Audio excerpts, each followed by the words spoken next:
qu'on aurait cru le ciel en colère. Les rues pavées brillaient sous l'eau et les gens couraient se mettre à l'abri. C'était un soir d'orage et personne ne s'attendait à ce que la rivière déborde. Mais elle l'a fait, rapide et furieuse, emportant tout sur son passage. Lucien, un garçon simple qui vivait dans une petite maison près du pont des Arts, revenait d'aider un voisin à réparer une gouttière quand il entendit un cri aigu, désespéré, porté par le vent. « À l'aide, je ne sais pas nager !» hurla une voix. Lucien s'arrêta net. La pluie trempait ses vêtements, la boue collait à ses baskets, mais il courut vers le pont sans réfléchir. À travers les trombes d'eau, il vit une voiture noire, une grosse berline, à moitié noyée près du pont. Ses phares clignotaient sous l'eau qui montait. À l'intérieur, une femme tapait sur la vitre, paniquée. Lucien enleva sa veste trempée, grimpa sur le capot de la voiture et attrapa un pied de biche dans sa ceinture à outils. En 3 coups, il cassa la vitre. L'eau s'engouffra, mais il tendit la main. « Je vous tiens, regardez-moi, on va sortir !» cria-t-il. La femme, trempée et tremblante, pleurait. « Je ne peux pas, je ne sais pas nager !» gémit-elle. Lucien coupa sa ceinture de sécurité avec un couteau de poche. « Accrochez-vous à moi, d'accord » dit-il calmement. Il la tira hors de la voiture juste avant que l'eau n'emporte le véhicule. Le courant était fort, mais Lucien lutta, la tenant fermement. Des branches, des bouteilles et même un vieux vélo flottaient autour d'eux. Il la traîna jusqu'à un petit abri en bois, une vieille cabane de pêcheurs à moitié effondrée près de la rive. Ils s'effondrèrent à l'intérieur, épuisés. L'eau montait jusqu'à leurs chevilles, mais les murs tenaient bon. Lucien trouva une bâche et l'enroula autour de la femme, qui grelottait. « On est en sécurité ici », dit-il en s'asseyant près d'elle. Elle avait du mal à parler. Ses yeux papillonnaient. « Où sommes-nous » murmura-t-elle faiblement. « Dans un endroit sec, c'est tout ce qui compte », répondit Lucien. Il ne voyait pas bien son visage dans le noir, juste ses cheveux mouillés et sa respiration rapide. Elle avait de la fièvre, alors il sortit une couverture de survie, une barre de céréales et une gourde d'eau de son sac. « Mangez un peu. Buvez. Pas de gestes héroïques ce soir, d'accord. On ne va pas mourir dans une cabane, » ajouta-t-il avec un sourire. Elle rit faiblement. « C'est rassurant, » dit-elle doucement. La pluie martelait le toit, l'eau montait à leurs genoux, mais l'abri tenait. Pour la garder éveillée, Lucien demanda « Vous avez un nom ?» Elle hésita. « Élise, répondit-elle. « D'accord, Élise, moi, c'est Lucien, dit-il. Elle hocha la tête. « Merci, Lucien, murmura-t-elle. Il resta près d'elle, vérifiant son pouls, lui racontant des histoires sur son quartier, sa grand-mère qui l'avait élevé, et même une oie nommée Gaston qui l'avait poursuivi un jour. Elle rit, et dans cette cabane noyée, Lucien oublia l'orage. Élise s'endormit à l'aube, sa main dans la sienne. Il ne lâcha pas. Au matin, la pluie ralentit, mais l'eau était encore haute. La lumière grise éclairait l'abri. Élise, enveloppée dans la couverture, respirait mieux. Ses cheveux collés à ses joues, elle semblait plus calme, mais quelque chose dans ses yeux restait secret. Lucien alluma un petit feu avec du bois sec trouvé dans un coin et partagea sa dernière barre de céréales. « Il faut que je parte dès que possible », murmura-t-elle, la voix rauque. Lucien hocha la tête. « Bien sûr, les bateaux de secours patrouillent depuis l'aube. J'ai un ami avec une radio, je vais appeler », répondit-il. Elle se redressa, grimaçant. Lucien ne posa pas de questions. Il savait que certaines personnes gardent leurs secrets comme un trésor. Il releva doucement son pantalon pour nettoyer une coupure sur son mollet, la bandant avec soin. « Vous faites ça souvent ?» demanda-t-elle. Il haussa les épaules. « Ici, on apprend à réparer beaucoup de choses, même les gens, dit-il simplement.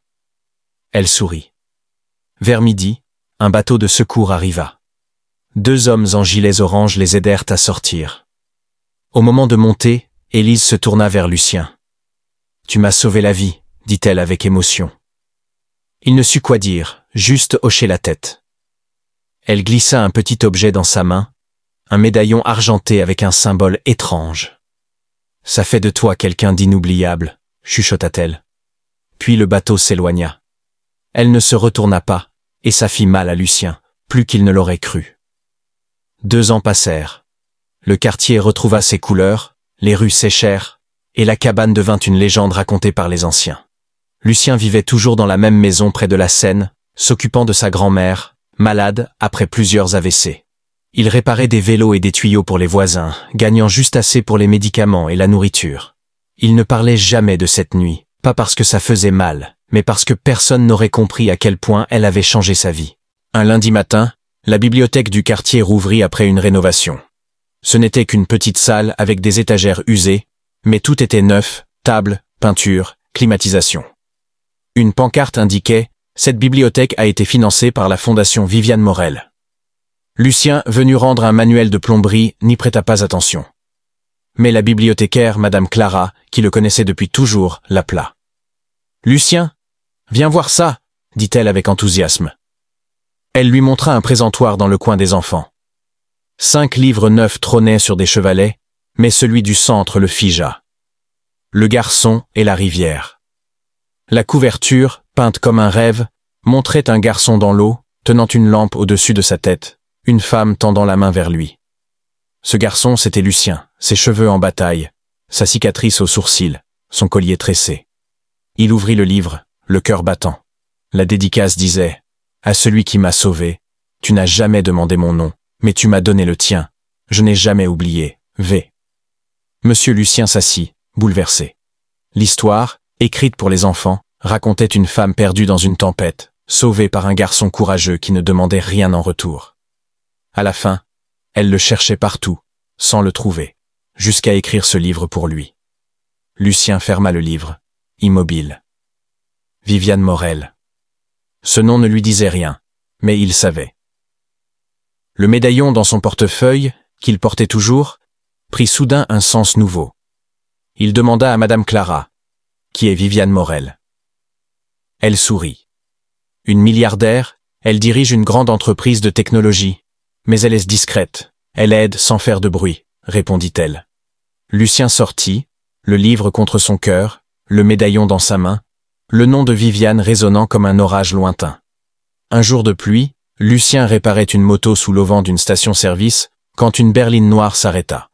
Une femme en descendit, sans parapluie, ses talons claquant sur le pavé mouillé. Elle portait un long manteau et une tresse lâche. C'était elle. Viviane. Elle le regarda comme si elle l'avait vu la veille. « C'est vraiment toi », dit-elle doucement. Lucien lâcha son chiffon. « Élise », murmura-t-il. Elle sourit. « Pas tout à fait, je m'appelle Viviane Morel », répondit-elle. Le nom frappa Lucien. Elle n'était plus l'inconnue de la tempête, mais une femme célèbre, une milliardaire dont le nom ornait des bibliothèques et des cliniques. Et elle était revenue.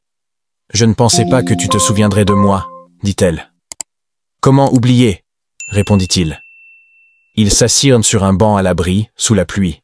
« Je n'étais pas sûr de te trouver », expliqua Viviane. « Je n'avais que ton visage et quelques heures de souvenirs. » Lucien l'écouta, prudent. « Pourquoi maintenant ?» demanda-t-il. Elle inspira. « Parce que j'ai besoin de ton aide, et parce que je ne t'ai jamais oublié, » répondit-elle. Elle parlait d'un projet, des centres communautaires pour protéger les quartiers des inondations, avec des écoles, des abris, des outils.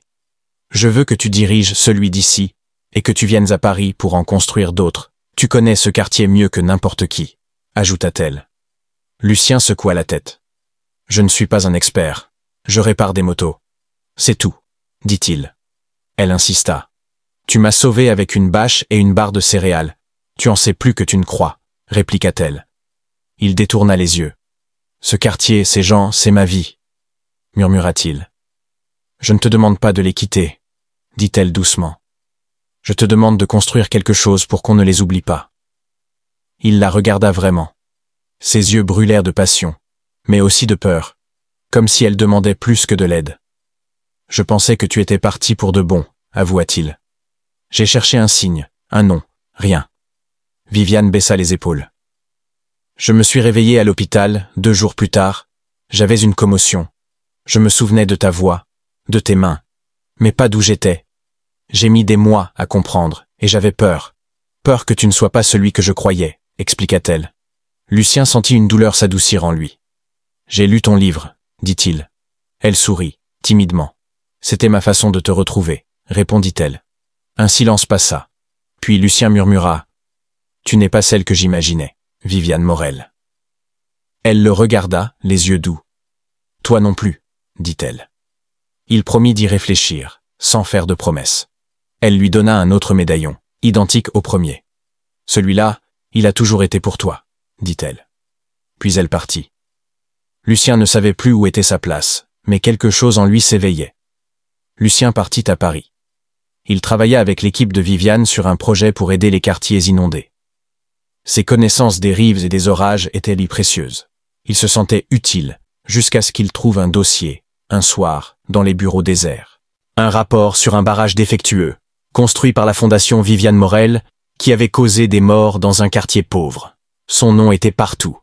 Le lendemain, il entra dans le bureau de Viviane, le dossier en main. « C'est vrai », demanda-t-il. Elle lut le rapport, pâlit. « Je n'ai jamais vu ça », murmura-t-elle. Lucien serra les dents. « Ton nom est dessus. Des gens sont morts, Viviane, dit-il durement. » Elle creusa, découvrit qu'un ancien associé, Marc, avait contourné les contrôles, falsifié des documents. Elle n'était pas au courant, mais Lucien était furieux. « Tu dis que tu veux aider, mais où étais-tu » lança-t-il. Viviane pleura. « J'ai construit cette fondation pour réparer le monde, ne doute pas de mon cœur, cria-t-elle.